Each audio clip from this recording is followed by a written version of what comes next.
देवियों सज्जनों नमस्कार। आज मैं फिर आपका एक बार सोल्जर वॉइस चैनल पर स्वागत करता हूं। आज उस वीर जाति के बारे में मैं लोगों के ओपिनियंस, वो क्या विचार रखते हैं, क्या भावना है उनकी इस वीर जाति के बारे में। किसके बारे में?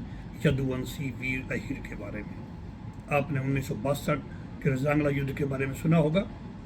किस बहादुरी से वो लोग लड़े थे। उनकी बहादुरी को देखते हुए हमारे आर्मी के शीर्ष अधिकारियों ने, पॉलिटिशियंस ने क्या कहा है, उसके बारे में मैं आपको एक एक करके आज बताऊंगा। इस वीर अहिर जाति को, जो वीरों में अति सूरवीर वीर अहिर के खिताब से नवाजी जा चुकी है, उनके बारे में जनरल TN रैना, पूर्व सेनाध्यक्ष, जो 114 ब्रिगेड के ब्रिगेड कमांडर थे, उन्होंने क्या कहा है अहिरों के बारे में। उन्होंने कहा है, विश्व सैन्य इतिहास में आप शायद ही कभी ऐसे उदाहरण देखते हैं जब इतनी भारी बाधाओं का सामना करते हुए जवानों ने आखिरी गोली और आखिरी आदमी तक लड़ाई लड़ी। निश्चित रूप से रजांगला की लड़ाई एक ऐसा चमत्कार उदाहरण है इस दुनिया के सामने। ये हम सबको पता है कि ये दुनिया की पहली 8 लड़ाइयों में से एक लड़ाई है। इनके साथ साथ मेजर जनरल यान कार्डोजो रिटायर्ड, उन्होंने क्या कहा चार्ली कंपनी 13 कुमाऊं के जवानों की बहादुरी के बारे में। उन्होंने कहा, सर्वोच्च बलिदान ने मेरी उम्मीदों को पूरा किया है जो चार्ली कंपनी के जवानों ने दिया इस देश की आन और बान शान बचाने के लिए। मुझे उम्मीद है कि हरियाणा में एक उपयुक्त स्मारक बना जाएगा ताकि आने वाली पीढ़ियां अपने पूर्वजों के अपार साहस और वीरता से प्रेरणा ले सके। जनरल साहब, मैं आपको, आज आप यहाँ नहीं हैं, मैं आपको यकीन दिलाता हूँ कि जो प्रेरणा रजांगला के वीर शहीदों से हमारे अहिरवाल ने ली है, खास करके मैं उसी से प्रेरित होकर के मैं कुमाऊं रेजिमेंट में भर्ती हुआ था। ऐसे हजारों जवान हैं, हजारों युवा हैं। उसके बाद में KS थिमैया साहब ने क्या कहा। पूर्व थल सेनाध्यक्ष, जब रजांगला के बाद में फिर से देखा गया तो खाइयों में मर्द जवान पाए गए थे जो अभी भी अपने हथियारों को पकड़े हुए थे। इस कंपनी का हर एक आदमी अपने बंकर में कई गोलियां या चोटों के घावों के साथ मर पाया गया था। 2 इंच के मोटर वाले जवानों के हाथ में अभी भी बम था। उनकी मौत उनकी बम को हाथ में लिए ही हुई थी। नर्सिंग असिस्टेंट के हाथों में एक मॉर्फिन का सिरिंज और पट्टी भी थी जब चीनी गोली ने उसे मारा। 1000 मोटर गोली में से केवल 7 बाकी थे चलाने के लिए। ये बातें जनरल KS थिमैया ने उन जाबाजों के लिए कही जिन्होंने चाइना के 1310 चाइनीज को मार गिराया था। लेकिन हमारे भी 114 जवान शहीद हो गए थे। लेफ्टिनेंट जनरल DD सकलानी, सेवानिवृत्त, आज वो इस दुनिया में नहीं है। कुमाऊं रेजिमेंट के वो कर्नल रेजिमेंट भी रह चुके हैं। उन्होंने कहा, जब चीनियों ने भारी संख्या में हमला किया और चारों तरफ मौत का तांडव हो गया तो ये वीर अहिर आखिरी आदमी आखिरी गोली में अपनी जमीन पर खड़े रहे। हालांकि उनके पास पीछे हटने और अपनी जान बचाने का अवसर था। उनको ब्रिगेड की तरफ से ऑर्डर भी मिला था कि चाइना के बहुत जवान आ रहे हैं और आपकी संख्या बहुत कम है, इसलिए आप वापिस आ जाओ। उन्होंने ऐसा नहीं किया। उन्होंने अपने देश की रक्षा करते हुए भयावह बाधाओं के बावजूद अंत तक अपनी जमीन को बनाए रखना चुना। क्या कोई दुनिया के किसी भी युद्ध में अदम्य साहस, कर्तव्यों के प्रति समर्पण और सर्वोच्च बलिदान के इतने उच्च प्रदर्शन का उदाहरण दे सकता है? नहीं, कोई नहीं है। 1962 के युद्ध के दौरान एक कप्तान के रूप में 13 कुमाऊं बटालियन के एडजुटेंट थे जनरल DD सकलानी, जो बाद में गवर्नर में एडवाइजर भी रहे, गवर्नर के J&K के अंदर। और मेजर शैतान सिंह से बात करने वाले वो अंतिम अधिकारी थे जब उन्होंने अपने CO कर्नल ढींगरा का आदेश बताया था कि मेजर साहब आप जख्मी हो चुके हैं और आप पीछे आ जाएं, जिसमें मेजर शैतान सिंह ने मना कर दिया था कि मैं अपने जवानों को छोड़कर पीछे नहीं जा सकता।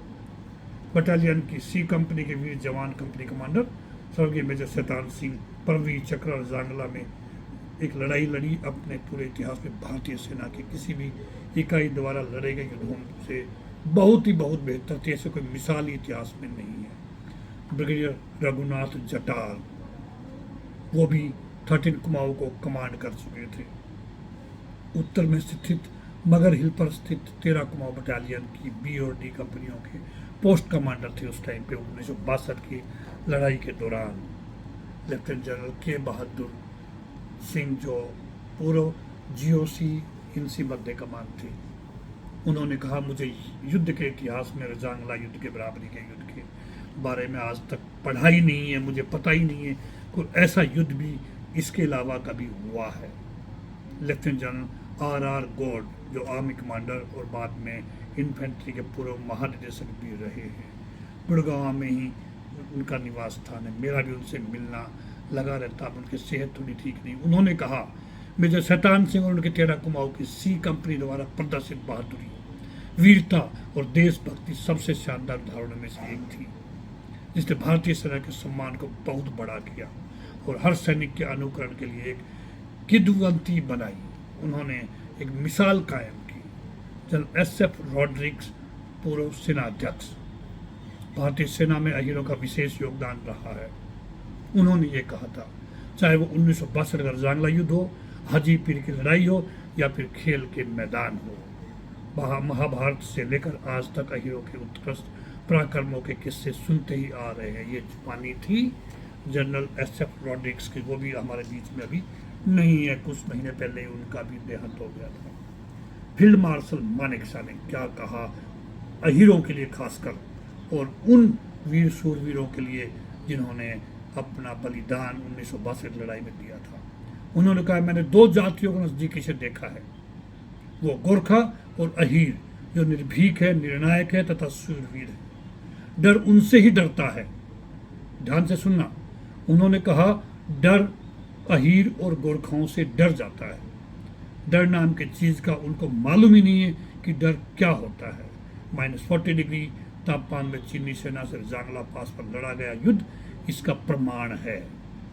प्रदीप जैन जो एक लेखक थे, जिन्होंने मेरे वतन के लोगों का गीत लिखा था, 1962 के युद्ध के बहादुरी, शूरवीरता, बलिदान और देशभक्ति को देखकर उन्होंने मेरे वतन के लोगों जरा आंख में भर लो पानी ये लिखा था। ये विवश हो गए थे ये लिखने के लिए। ये किसी फिल्म का गाना नहीं है, केवल 1962 की लड़ाई में अहीरों के बलिदान को देखकर ये गीत लिखा गया था। उन्होंने कहा है मेरा सैल्यूट है उन सभी वीर अहीर शहीदों को जिन्होंने सामूहिक साहस की दुनिया में मिसाल कायम की है। CM फील्ड मार्शल क्रियप्पा, अहीरों की बहादुरी का रजांगला युद्ध के दौरान जितनी प्रशंसा करे हुए कम है। ये उनके शब्द हैं। मुझे अहीर सैनिकों के साथ काम करने का मौका मिला है। इनकी बहादुरी अतुल्य एवं स्मरणीय है। ये उनके शब्द थे फील्ड मार्शल मानेकशॉ के। पंडित जवाहरलाल नेहरू जो हमारे पूर्व प्रधानमंत्री थे, जिनके प्रधानमंत्री रहते 1962 का हिंद चीन युद्ध हुआ था, उन्होंने कहा हमारी सरकार की कमियों को दरकिनार करके अहीर योद्धाओं ने 13 कुमाऊं चार्ली कंपनी ने आखिरी गोली, आखिरी आदमी को चरितार्थ करके भारतीय सेना का ही नहीं पूरे देश का सर ऊंचा किया है। मैं उनको नमन करता हूँ। ये सब थे हमारे प्रधानमंत्री के जो 1962 का युद्ध जिनके रहते हुए लड़ा गया था। डॉक्टर सर्वपल्ली राधाकृष्णन राष्ट्रपति जो उस टाइम पे देश के राष्ट्रपति थे। 13 कुमाऊं के जाबाज अहीर सैनिकों ने 18,000 फीट की ऊंचाई पर रजांगला पास चुशुल से ऊपर जो युद्ध चीन के खिलाफ लड़ा। ऐसी कोई मिसाल सैनिक इतिहास में नहीं मिलती है। हमें भारतीय सेना पर गर्व है। ये शब्द हैं डॉक्टर सर्वपल्ली राधाकृष्णन के, जिन्होंने उन 114 वीर जाबाजों के बलिदान को देखते, उनकी बहादुरी को देखते, उनकी शूरवीरता को देखते हुए कहे थे। श्री VK कृष्णा मेनन पूर्व रक्षा मंत्री भारत सरकार। VK कृष्णा मेनन जी उस टाइम पे रक्षा मंत्री थे, जवाहरलाल नेहरू की कैबिनेट में थे। उनसे भी कहे बगैर नहीं रुका गया। हालांकि कुछ तालमेल की कमी के कारण 1962 का युद्ध जिस स्थिति में हमें पहुंचना था उसमें हम नहीं पहुंच पाए थे। उन्होंने कहा भारतीय सेना के 13 कुमाऊं के जवानों द्वारा चीन के खिलाफ लड़ा गया युद्ध इतिहास में स्वर्ण अक्षरों में लिखा जाएगा। इन अहीर शूरवीरों ने चुशुल हवाई पट्टी की तरफ बढ़ते हुए चीनी सेना को रोका। उनका सर्वोच्च बलिदान आने वाली पीढ़ियों को प्रेरित करेगा। आपने देखा सैन्य अधिकारियों, जनरलों के अलावा जो उस टाइम पे जो आसीन थे पदों पे, उन्होंने भी उन वीर सूरवीरों के बारे में क्या क्या कहा है, क्या क्या उनके बारे में अपने विचार रखे हैं। मैं ऐसे सूरवीरों को, वीर अहिरों को, यदुवंशियों को नमन करता हूँ जिनका इतिहास गरिमामय है, जिनका इतिहास गौरवपूर्ण है, जिनका इतिहास पूरी दुनिया पढ़ने के लिए तरसती है। कुछ लोगों ने तो, खासकर क्रिश्चियंस ने तो ये भी कहा था कि अहिर जाति के लोगों की पूजा करना चाहिए बिकॉज वो कृष्ण जी के वंशज हैं। मैं फिर एक बार अपने श्रद्धा सुमन अर्पित करते हुए उन वीर बाकुरों को जिन्होंने रजांगला की लड़ाई में 1962 में 18 नवंबर को इतना सामूहिक साहस दिखाकर एक इतना बड़ा बलिदान दिया था। जय हिंद, जय भारत।